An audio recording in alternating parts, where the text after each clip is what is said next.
Hey there, my name's Chris, and today we're going to talk about recording electric drums. Whether you have Lisa's kit or a Roland kit or any kind of electric drum set, we're going to talk about a simple way to get them from the kit to your computer, which is a couple things pretty much.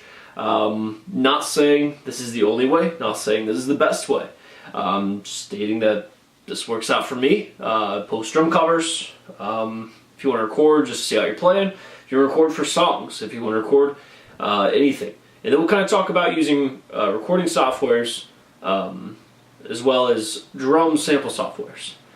So let's get to it. Alright, so first off, the module, okay? So, I mean, this right here is a Roland TD11K. If you're not familiar with this kit, it's kind of like the, I would say the budget kit, because it has 3 rubber pads, 1 mesh pad, but it has the same module as the other Roland TD11 kit. Anyway, what I have going on here, I'll show you, see if we can see it all. Let's see. So, I've got 2 cables coming out here. If you see below, this is terrible, I'm sorry. These are the 1/4 inch outs, alright? Now, you can record, let's say, MIDI, whatever. You can use a software like Easy Drummer, Superior Drummer, or any kind of drum samples off of MIDI. Now, for those who don't know, some of you may know, so you know, just bear with me. MIDI would be either a USB cable. For example, this module allows you to use a USB cable, which I'll show you right here. And with that MIDI, with the USB cables, you can pretty much record straight to the computer. It'll record, you know, the sounds out of this module, it's not a problem. Or you can actually trigger other samples in a software in your computer, just like a MIDI keyboard. I don't do that.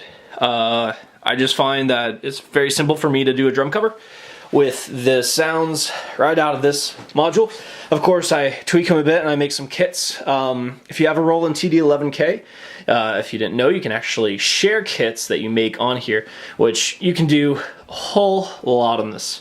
I'll probably make another video on how you can edit this, because I don't see any videos, or I haven't seen any videos yet, on how to edit specific kits in here.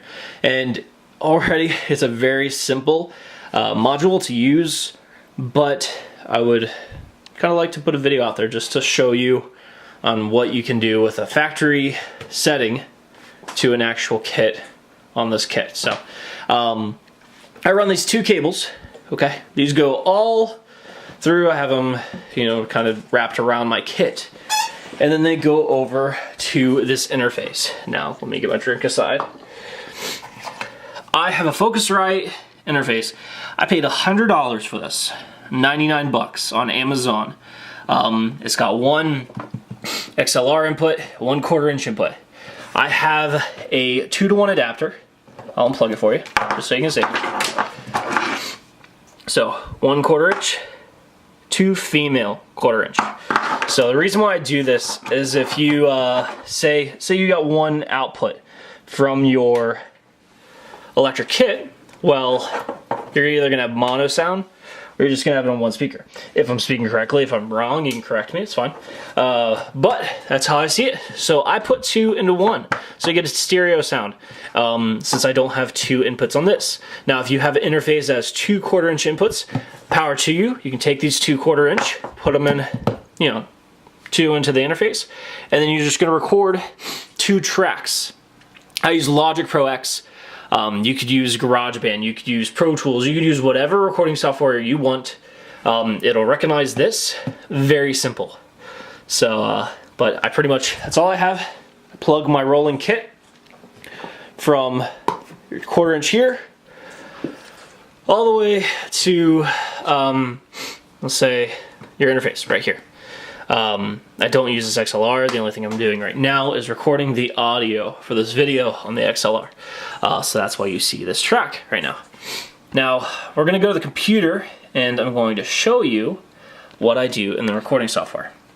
Solo to review, electric kit, module, 2 1/4 inch, cables running to an interface to an adapter.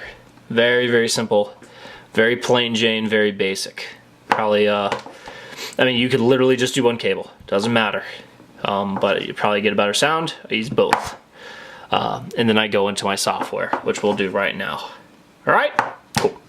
All right, so right now what I'm doing is I'm just recording a single track. Now I'm going to delete these tracks. Now, just a little update.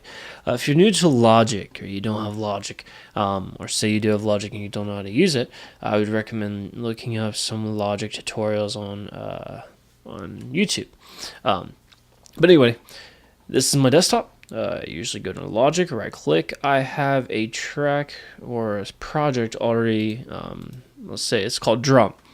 So what I'm going to do is show you exactly what I would do in getting the interface.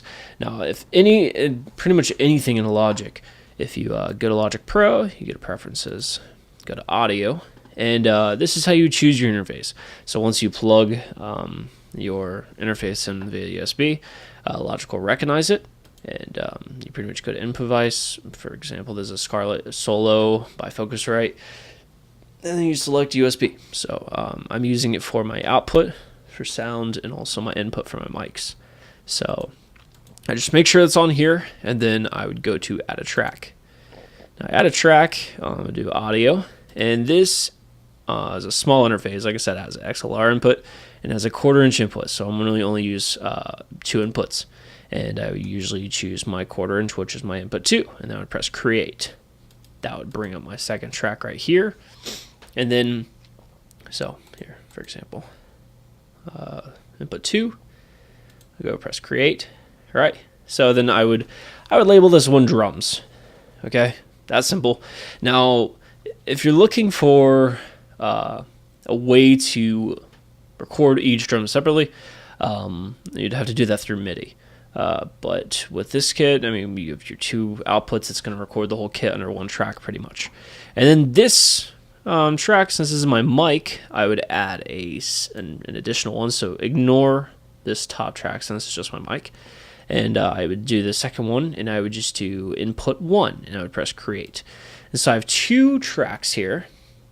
And so let's just state that this one is my drums. Okay, so this is how it would record. And then this one's going to be my audio. Or you could put music. Okay. And then what you're going to do is you're going to go up to Import, and you do Audio File. And then when you select Audio File, you can import any song you're going to be playing along with. Super easy. Save your drum track under Input 2, and then you have your song. And then the only thing you really have to do is just kind of line them up, or you can spread it out if you wanted to count in. Say it's a song that starts off with drums immediately. You can have a count in, just so it's not, there's no drumming for the beginning of the track. And then you press record. You just make sure it's not recording over the audio track. Just make sure it's recording a drum track on top of your audio track, and it'll record your song and your drumming together. And then you can mess with the levels. Say you want the drums a little bit louder than the track, or you want your drums a little bit lower than the track. That's not a problem. And then once you're done with that, very simple. You're going to go to Bounce. What I usually do is I'll take your looping right here. I would drag it out to the length of the track, because when you press Bounce, the highlighted yellow mark, it's going to bounce whatever's within the yellow. So press Bounce, and then I export by track. May do a little bit of mixing, maybe do a little bit of, I really won't do effects because the kit sounds good enough, but just kind of balance everything out and make sure everything sounds good. And then after I export that, then I go into iMovie. Now, if we're talking about, let's minimize this. If we're talking about iMovie, for example, I'll bring up this. I was working on a project. Super simple. I mean, iMovie is like, and can't tell you how many. This is me boner with my girlfriend, but can't tell you like how easy iMovie is. If you don't know how to use iMovie, I'd probably watch an iMovie tutorial.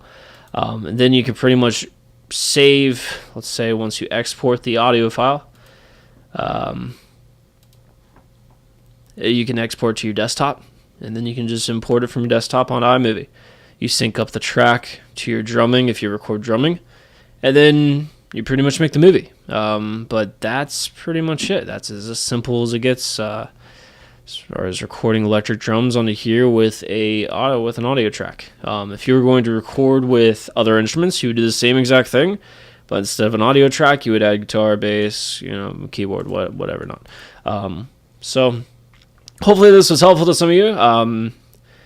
I know this is really basic. A lot of you probably know about this. This is like 101 to some people. But a lot of people that don't know about recording, for example, I used to know nothing about any of this.